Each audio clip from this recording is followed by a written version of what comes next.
तो देखिए अभी देख चुके हैं दर्पण सूत्र पर आधारित। अब दर्पण सूत्र पर ही आधारित अगला न्यूमेरिकल 10.2, कोई 4 सेंटीमीटर साइज का बिंब, यानी बिंब जो है, कोई वस्तु जो है जो कि 4 सेंटीमीटर की है, किसी 15 सेंटीमीटर फोकस दूरी से अवतल दर्पण से 25 सेंटीमीटर दूरी पर रखा है।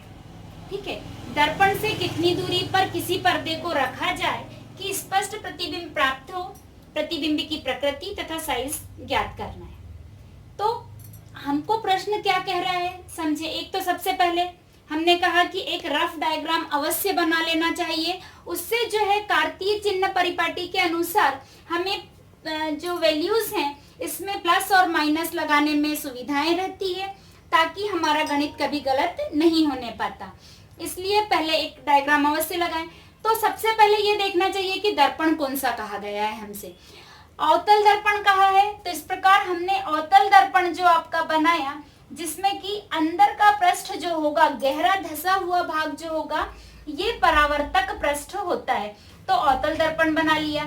ठीक, अब हमसे कहा है प्रश्न में कि कोई 4 सेंटीमीटर साइज का बिंब रखा है। 4 सेंटीमीटर साइज का बिंब, साइज दिया जा रहा है, इट मीन्स कि उसकी ऊंचाई दी जा रही है। तो मान लीजिए कि कोई बिंब यानी कोई वस्तु जो है, कोई बिंब जो कि 4 सेंटीमीटर का है, ये जो है इसका h बराबरी से जो है 4 सेंटीमीटर है। ठीक है, अब बिंब किसी 15 सेंटीमीटर फोकस दूरी के अवतल दर्पण से 15 सेंटीमीटर फोकस दूरी वाले अवतल दर्पण की फोकस दूरी यानी दर्पण के ध्रुव से फोकस बिंदु तक की दूरी फोकस दूरी कहलाती है। और इस दर्पण की फोकस दूरी कितनी है? 15 centimetre equal 15 centimetre. 15 centimetre focus दूरी के अवतल दर्पण से 25 सेंटीमीटर की दूरी पर रखा है। 25 सेंटीमीटर की दूरी पर रखा है, यानी अब आप देखिए कि क्या ये मैंने जो बनाया है यहाँ पर बिंब सही है? बिल्कुल गलत है। क्यों? अब आप गैस कीजिए। इसलिए मैंने कहा कि प्रश्न को समझ समझ के करना चाहिए। यहाँ मैंने 4 सेंटीमीटर एक वस्तु तो रख दी थी, लेकिन वस्तु यहाँ बिल्कुल नहीं बनेगी। क्यों नहीं बनेगी? अब इसको देखिए, हम पढ़ चुके हैं कि वक्रता त्रिज्या जो है वक्रता केंद्र तक की दूरी होती है, जो कि फोकस दूरी से दुगनी होती है। और फोकस दूरी हमारे पास कितनी है? 15 सेंटीमीटर फोकस दूरी अवतल दर्पण की दी हुई है हमारे पास में। इट मीन्स इसकी वक्रता त्रिज्या इसकी डबल होगी, यानी 30 सेंटीमीटर होगी। 30 सेंटीमीटर यानी यहाँ वक्रता केंद्र तक की दूरी 30 सेंटीमीटर होगी। और वस्तु कहाँ रखी है? उन्होंने कहा अवतल दर्पण से 25 सेंटीमीटर की दूरी पर। 25 सेंटीमीटर की दूरी पर, तब तो यदि मैं यहाँ पर वस्तु को रखती हूँ तो ये गलत हो जाएगा, क्योंकि वस्तु इसका मतलब है कि वक्रता केंद्र से अंदर रखी हुई है, क्योंकि वक्रता केंद्र तक की दूरी तो 30 सेंटीमीटर हो रही है, तो ये तो बहुत अधिक हो जाएगा। यानी यहाँ पर वस्तु नहीं रखी है। वस्तु कहाँ रखी हुई है? वक्रता केंद्र से अंदर कहीं पर है ये वस्तु, इस प्रकार से, जिसकी ऊंचाई h जो है h बराबरी से 4 सेंटीमीटर है।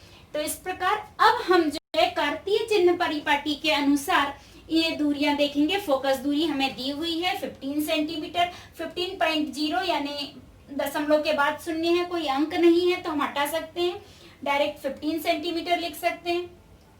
फिर ध्रुव से बिंब की दूरी, बिंब यानी वस्तु की दूरी जो है यहाँ हमें दी हुई है कि ये 25 सेंटीमीटर की दूरी पर वस्तु रखी हुई है। यहाँ से वस्तु जहाँ है वहां तक की दूरी ये u कहलाती है, और ये दूरी हमें दी हुई है 25 सेंटीमीटर।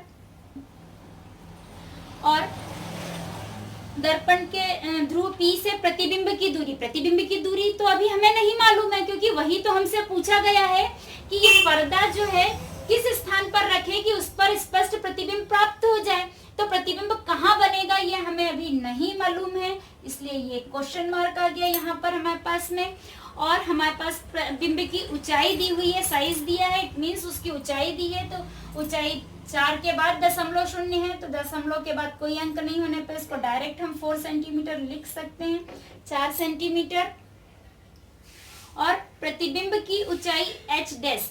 अब ये भी जब हमको यहाँ पे प्रकृति और साइज भी पूछा है, जब इसके पहले का क्वेश्चन जब हमने किया था तब मैंने एच डैश नहीं लिखा था। क्यों? क्योंकि वहां पर हमको ऊंचाई नहीं दी गई थी, केवल वस्तु की दूरी दी गई थी कि वस्तु कितनी दूर है, इसलिए वहां पर हमने एच डैश फाइंड आउट नहीं किया था। लेकिन जब हमको ऊंचाई दी जा रही है, एच दिया जा रहा है, इट मीन्स कि अब हमें प्रतिबिंब की ऊंचाई, यहाँ साइज गुना नहीं पूछेगा हमसे कि कितना गुना, यहाँ पे साइज का अर्थ हुआ कि अब हमें प्रतिबिंब का साइज बताना होगा, उसकी ऊंचाई, प्रतिबिंब कितना ऊंचा बन रहा है ये बताना होगा। इट मीन्स यहाँ पर ये भी हमें अभी मालूम नहीं है, क्वेश्चन मार्क, कि इसका साइज हमें फाइंड आउट करना है। अब दर्पण सूत्र से, दर्पण सूत्र 1/v plus 1/u equal 1/f, ये दर्पण सूत्र है। इसके आधार पर अब हम इसमें वैल्यू पुट अप करें तो देखिए 1/v तो हमें फाइंड आउट करना है, यानी इसको वैसा की वैसा ही लिख देंगे, 1/v प्लस 1/u, 1/u। हाँ, अभी देखिए हमने चिन्ह परिपटी के अनुसार चिन्ह लगाए कि नहीं, अभी तो हमने सिर्फ प्रश्न के अनुसार दूरियां लिख ली थी। यही कारण है कि मैंने कहा था कि पहले डायग्राम बनाएं ताकि कार्तीय चिन्ह परिपाटी के अनुसार हम सही कर रहे हैं या नहीं। अभी यदि मैं डायरेक्ट मैथ्स करना चालू कर देती तो हो सकता है मेरा मैथ्स गलत हो जाएगा, हो सकता है, इसलिए बोला कि अभी मैं देख रही हूँ कि यहाँ प्लस या माइनस कहीं आ रहा है क्या।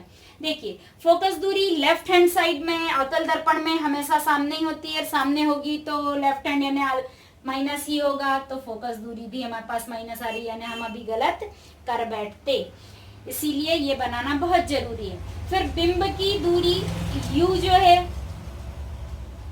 बिंब वस्तु भी सामने रखी हुई है, यानी वो भी लेफ्ट हैंड साइड में है, तो यह भी माइनस में ही आएगी।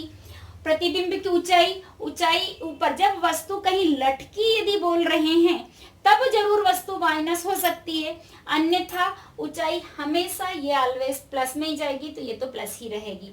तो इस प्रकार जो है हमको इसके अनुसार वैल्यू पुट अप करनी है। 1/u जो है ये अब ब्रैकेट में लेना होगा क्योंकि यहाँ पे इसकी वैल्यू माइनस में है, -25 इक्वल 1/f की भी वैल्यू हमारे पास में माइनस में है, -15। यहाँ पे 1/v plus minus 1/25 equal 1/-15, 1/v equal, क्योंकि हमको v की वैल्यू फाइंड आउट करनी है तो 1/v को हम इधर बचाएंगे और इसका पक्षांतर कर देंगे, तो यहाँ पर तो ये राइट हैंड का राइट हैंड में ही है, तो 1/-15, ये माइनस से इधर आ गया तो प्लस हो गया, प्लस 1/25। इसके आगे हम यहाँ पे देखेंगे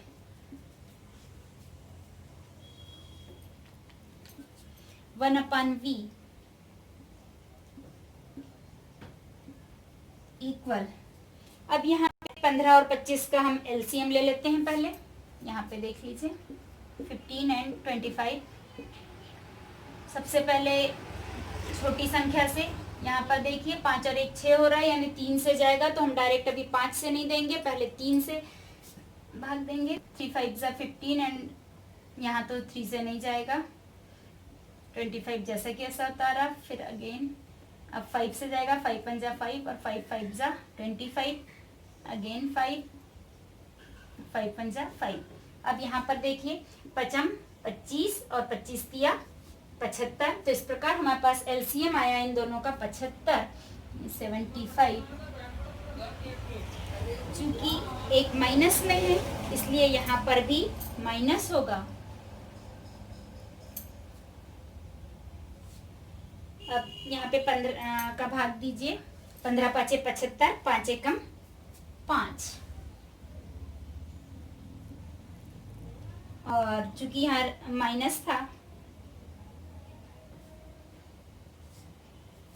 इसलिए ये माइनस, इसको हम यहाँ पर पूरा एक साथ इसको माइनस यहाँ मान लेते हैं, तो इसमें हमको एलसीएम में लगाने की आवश्यकता नहीं है। ये हो गया हमारे पास 15 25 का एलसीएम 75, और ये माइनस यहाँ पे आ गया, ये प्लस का प्लस, और 25 तिया 75, 3 एकम 3। 1/v इक्वल, यहाँ पे 5 में से 3 गया 2, बड़ी संख्या के सामने ऋण है इसलिए ऋण 2/75। चूंकि v की वैल्यू फाइंड आउट करनी है इसलिए यहाँ पर तिर्यक गुणा कर देंगे अब हम।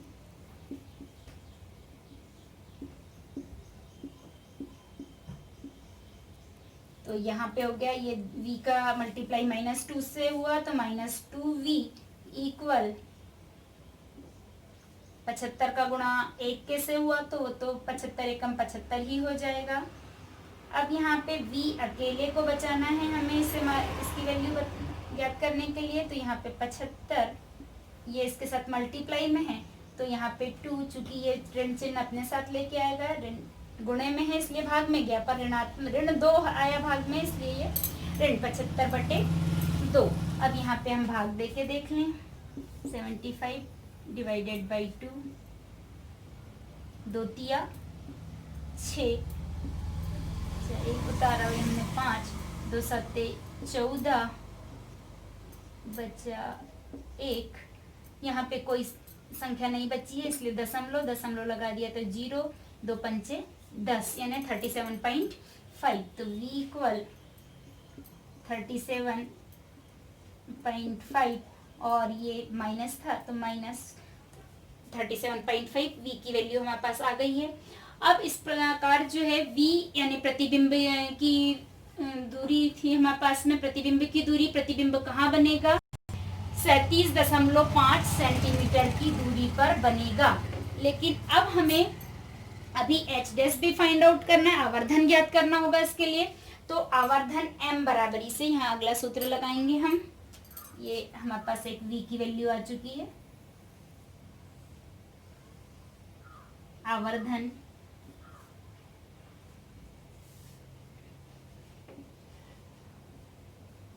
m इक्वल h डैश अपान h इक्वल -v अपान u।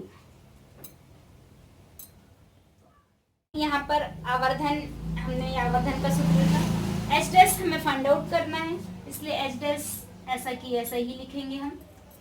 h की वैल्यू हमारे पास में है 4 सेंटीमीटर बराबर माइनस v की वैल्यू हमारे पास अभी आई है ऋण 37.5 बेटे u की वैल्यू है हमारे पास -25। हम पहले इस साइड को ही हल कर लें। तो इस प्रकार जो है ये, यदि हम इस m को नहीं भी लिखें अब तो भी चलेगा क्योंकि हमको आवर्धन नहीं केवल h डैश फाइंड आउट करना है, इसका साइज ज्ञात करना है प्रतिबिंब का, इसलिए इसको यदि हम मिटा भी देते हैं तो चलेगा। और इस प्रकार ये आगे देखिए h डैश अपान 4 इक्वल, अब ये माइनस तो कट चुके थे, ये माइनस यहाँ का मैं दशमलव हटा रही हूँ तो ये हो गया 375। चूंकि दशमलव हटाया तो यहाँ पे 25 गुणित दशमलव का 1 और ये 5 एक अंक का 1 शून्य तो यानी 10, तो एक साथ उस गुणित 10 ना करके यहाँ पे 250 कर दिया आगे शून्य। या चाहे तो इसको इस प्रकार कर सकते हैं 25 गुणित 10, क्योंकि दशमलव का 1 ये दशमलव हटाया तो, और दशमलव के बाद जितने अंक हैं उतने 0, तो ये इस प्रकार करें या 25 गुणित 10 करें तो वही बात हो रही थी कि 250। इस प्रकार अब हम इसको 5 से कट कर सकते हैं। 5 7 35 बचा 2 पचम 25, यहाँ पे 5 दूनी 10। अब देखिए फिर 5 से कट रहा है, या 25 से भी हम डायरेक्ट काट सकते हैं क्योंकि 25 के पहाड़े में 75 आता है। तो इस प्रकार 25 से कम 25, 25 दिया 75। तो h डैश बराबर h डैश अपान 4 इक्वल -3/2 इतना मिला हमें। अब ये देखिए h डैश अपान 4 इक्वल 3/2 यानी 3 में 2 का भाग देंगे तो 1.5 ऋण 1.5। यहाँ पर तिर्यक गुणा कर दें हम, एच डैश बराबर 4 यहाँ भाग में है तो इस हो रहेगा तो गुणे में आ जाएगा, ऋण 1.5 गुणित 4 एच डैश बराबर इसे 15 चौक 60। और चूंकि एक अंक के पहले दशमलव है इसलिए एक अंक के पहले दशमलव, यहाँ ऋण था इसलिए ऋण 6.0 सेंटीमीटर यानी 6 सेंटीमीटर। अब यहाँ देखिए अब हमारा आंसर कैसे बनेगा, चूंकि एच डैश यानी प्रतिबिंब की ऊंचाई ऋणात्मक आई है यानी प्रतिबिंब जो है दर्पण के सामने लेफ्ट हैंड साइड में ही बनेगा, इसलिए ये ऋणात्मक है। और 6 सेंटीमीटर ऊंचाई होगी इसकी, मतलब से बिंब से बड़ा होगा, आवर्धित होगा और 6 सेंटीमीटर की ऊंचाई का होगा। चूंकि दर्पण के सामने यहाँ बन रहा है तो ये वास्तविक होगा। और पर्दा कहाँ रखा जाए हमसे पूछा जा रहा है, तो पर्दे को कहाँ रखना होगा हमें, प्रतिबिंब की दूरी जहां पर है यानी 37.5 सेंटीमीटर की दूरी पर रखना होगा। तो दर्पण से यहाँ पे आंसर होगा हमारा, दर्पण से कितनी दूरी पर पर्दे को रखा जाए, पर्दे को दर्पण से 37.5 मीटर की दूरी पर रखा जाएगा, 37.5 सेंटीमीटर की दूरी पर दर्पण के सामने रखना होगा ना, क्योंकि यहाँ पे ऋणात्मक आ रहा है यानी लेफ्ट हैंड साइड में दूरी आ रही, दूरी लेफ्ट हैंड साइड को आ रही है यानी दर्पण जो है प्रतिबिंब कहाँ बनेगा, दर्पण के सामने बनेगा। तो दर्पण के सामने यानी पर्दे को यहीं लिख दें हम, दर्पण के सामने, यहाँ पर एक कर देते हैं हम, पर्दे को दर्पण के सामने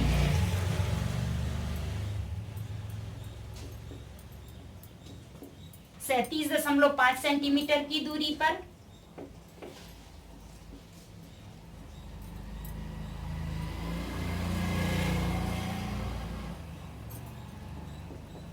रखना होगा। फिर हमसे क्या पूछा था, प्रतिबिंब की प्रकृति क्या होगी, तो प्रतिबिंब जो है वास्तविक और उल्टा बनेगा। प्रकृति कैसी होगी, प्रकृति उसकी वास्तविक और उल्टा, प्रतिबिंब वास्तविक और उल्टा।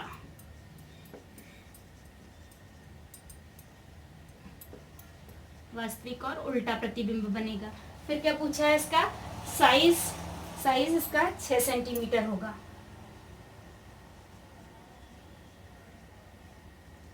6 सेंटीमीटर होगा। इस प्रकार हमें ये मैथ्स दर्पण सूत्र पर आधारित मैथ्स और अधिकांशतः उदाहरण के ही मैथ्स पूछे जाते हैं, इसलिए इनको भी बहुत अच्छे से समझें। कभी कभी तो आपको अभ्यास में से भी देते हैं, लेकिन उदाहरण के भी मैथ्स दिए जाते हैं, इसलिए इसको आप बहुत अच्छे से समझें और तैयारी करें, क्योंकि एक मैथ्स इसमें से आता है और अथवा में भी कई बार मैथ्स ही रहता है, इसलिए मैथ्स भी आप इसको आना चाहिए। ठीक।